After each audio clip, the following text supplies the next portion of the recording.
This meditation includes material from Carl Jung's essay, The Spiritual Problem of Modern Man, in which he says, "It must be clearly understood that the mere fact of living in the present does not make a man modern, for in that case everyone at present alive would be so.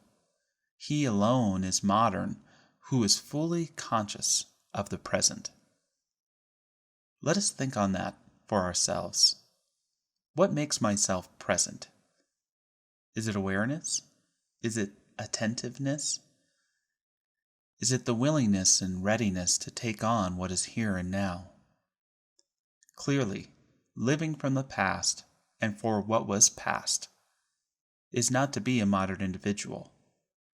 But I think to have come present from a past, knowing what you know, and in a way becoming more trusting of life and its present spirit than ever before, helps each of us be more fully present and life ready. What does it mean to be a fully present person?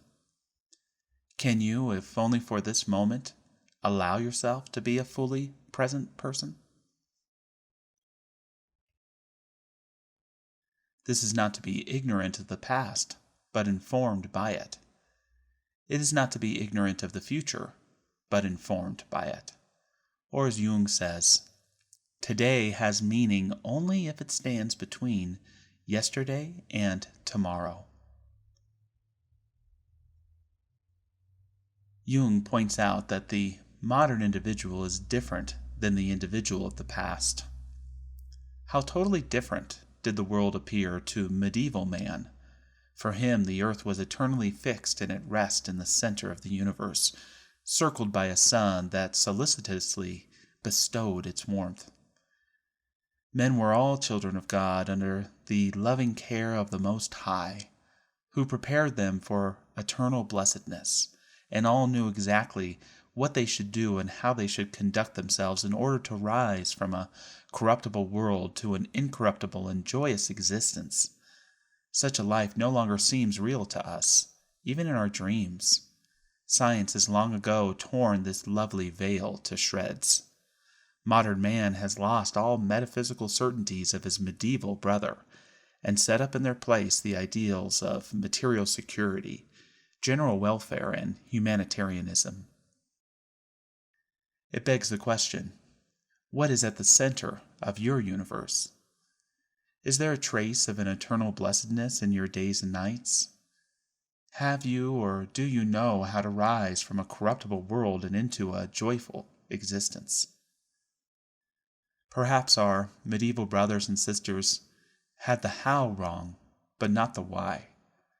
And in our modern world, perhaps we know more and more about the how, but in that have either forgotten the why or become so skeptical of it we've rejected it altogether. For Jung, we cannot look outside ourselves for answers, but must delve within the unconscious, to the wisdom within our own psyche. It is there that we can listen and learn about our why, and it is there that we may even discover greater and greater hows.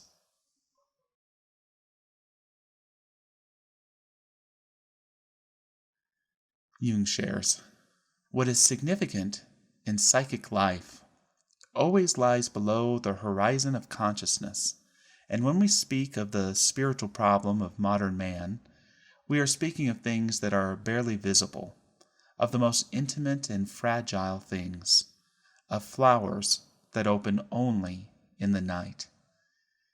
In daylight everything is clear and tangible, but the night lasts as long as the day, and we live in the nighttime also. Can you visualize within yourself a flower in the dusk of the evening, lit by the light of stars, lit by the inward light of outer space? Can you see this flower blossoming, blooming with why, blossoming with purpose, blooming with meaning? As you resonate with this image, You may not be able to put its meaning into words, but you can feel it. Jung shares, for many people, the day's life is such a bad dream that they long for the night when the spirit awakes.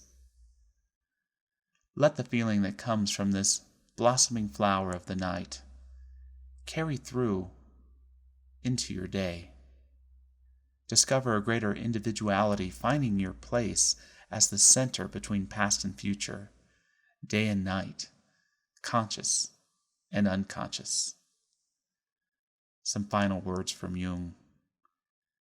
If we can reconcile ourselves to the mysterious truth that the spirit is the life of the body, seen from within, and the body the outward manifestation of the life of the spirit, the two being really one, then we can understand why the striving to transcend the present level of consciousness through acceptance of the unconscious must give the body its due, and why recognition of the body cannot tolerate a philosophy that denies it in the name of the spirit.